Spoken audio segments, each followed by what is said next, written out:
So is the SeaArk Dynasty 2.0 the ultimate catfish tournament boat. Hi, I'm Andy with Fat Heads, and today I'm going to show you my SeaArk Dynasty 2.0, and I'll let you be the judge.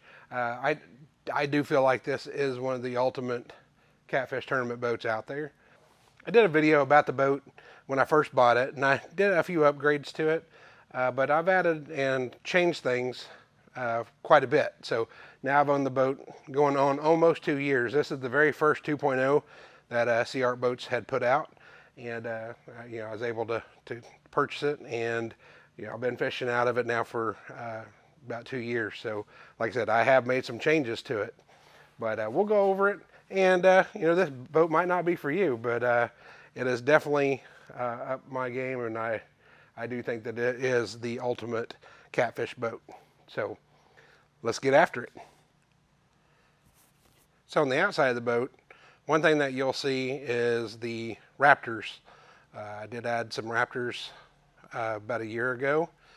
Also, Fat Fish Designz, I bought one of their rod holders, and then I went to Hot Rod Shop, and we fabbed up this bracket that we bolted up to the back of the transom here to hold my rods.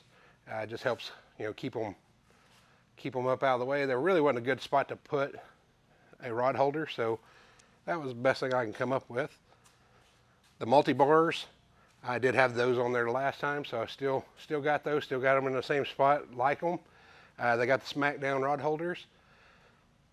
I am in love with those. I truly think they're one of the best rod holders out there. So on the outside, as we go around,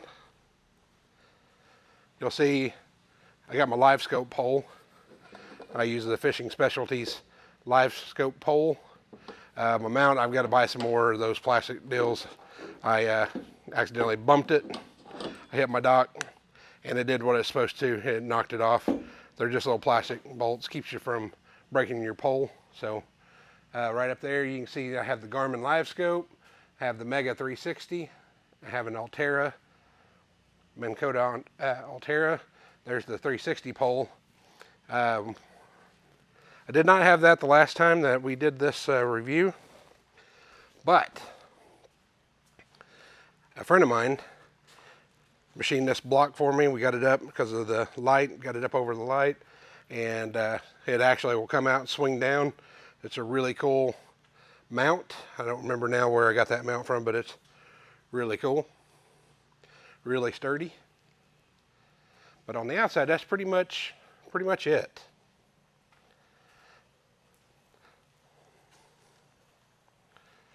So, still running the 300 Suzuki, been a flawless motor.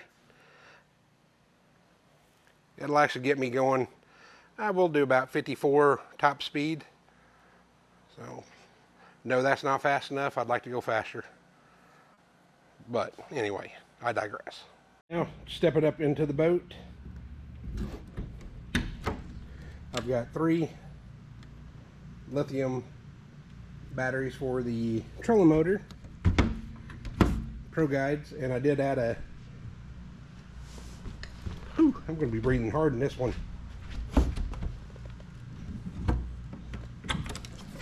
Added a lithium Pro Guide starting battery and a graph battery, so I have 5 lithiums in the back.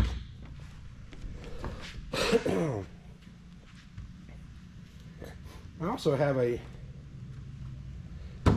RAM mount for my laptop that I put right behind there. Then I have the Apex 19-inch. Got a RAM mount for my phone. Well, I'm a 300-pound man sitting inside of a live well, so I don't know that I'll ever be able to fill this thing up. It's 115 gallon, and like I said, I'm all of 300 pounds, and I fit inside this thing like it was a bathtub, so pretty crazy. So as far as storage goes, it's got a huge rod locker.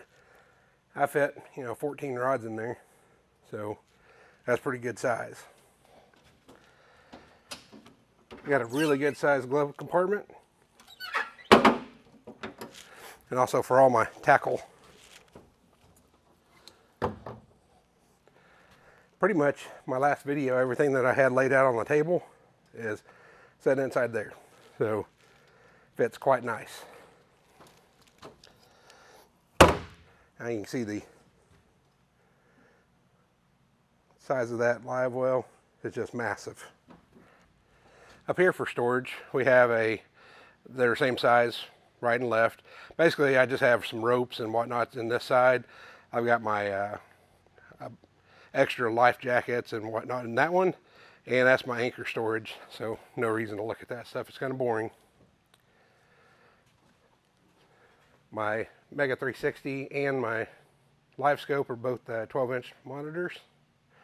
Got a Helix 12, and I don't know the Garmin stuff that well. So that's pretty much it. I mean, it's pretty simple. I do have a an enclosure, so for winter fishing, that makes it so nice. So one thing at the back of the boat that I did fail to mention is the Raptors. I actually put some power pole, bought an adapter to put the power pole paddles on, so these paddles will flip around. What they're for is when I'm drifting, I can just put them down in the water.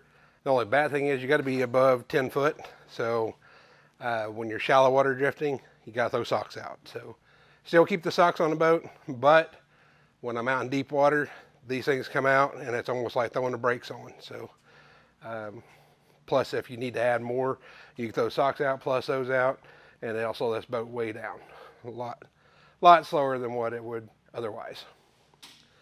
So that's pretty much it. You don't have to do a whole lot to them. You put your electronics on it, put your trolling motors on them, your rod holders, and man, you go fishing. And no, you don't have to have a boat like this to win at tournaments and to do good. But where this boat shines is I can get into rough waters, and it's made for, say like the Mississippi, which I have not been yet, but it's made for those big water tournaments where you have rough waves, and we do get those here. So there's some lakes that we've been to that, I'm even questioning this boat, but I've never had a problem.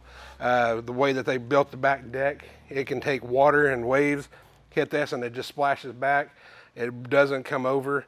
So if you ever seen the Pro Cats and some of the other boats, they're down low. So you take waves over the back of those, and the water's going inside. So it's one reason why I chose this boat. And, I do believe that it is the ultimate catfish tournament boat. Thank you guys. And if you would, subscribe. If you like the content I'm putting out, let me know in the comments. And if there's something else that you'd like to see, just let me know and I'd be glad to do it. Thank you guys.